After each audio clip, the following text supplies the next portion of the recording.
நம்மளும் எத்தனை வருஷம் தான் வந்து கப்புள்ஸுங்களை வந்து இந்த வேலண்டைன் டே அப்போ திட்டி திட்டி வீடியோ போடுறதுன்னு தெரியல. சரி, இந்த வருஷம் புதுசா இருக்கட்டும் அப்படின்றதுக்காக ஒரு சின்ன ஒரு வீடியோ.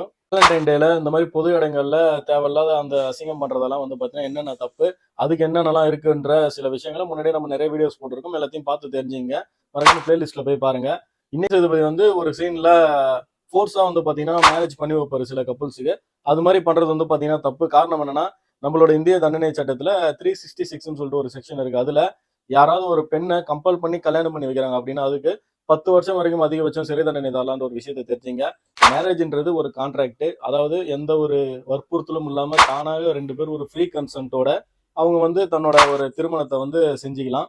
இதுல வந்து யாராவது அவங்கள மிரட்டியோ வற்புறுத்தியோ இல்ல வந்து வேற யாராவது ஒருத்தவங்களை கெடுத்து வச்சு நீ கல்யாணம் பண்ணிக்கல, நான் வந்து அப்பா அம்மா என்ன பண்ணுவாங்க, சில பேர் வீட்டுல நான் வந்து செத்துருவேன், நீ வந்து இந்த பையனை கல்யாணம் பண்ணிக்க அப்படின்னு சொல்லுவாங்க. இந்த மாதிரி பண்றது எல்லாமே வந்து பாத்தீங்கன்னா தப்பு தான். அதாவது ஒருத்தவங்கள ஒரு மிரட்டி ஒரு கல்யாணம் பண்ணி வைக்கிறது அப்படின்றது வந்து பாத்தீங்கன்னா தப்பு.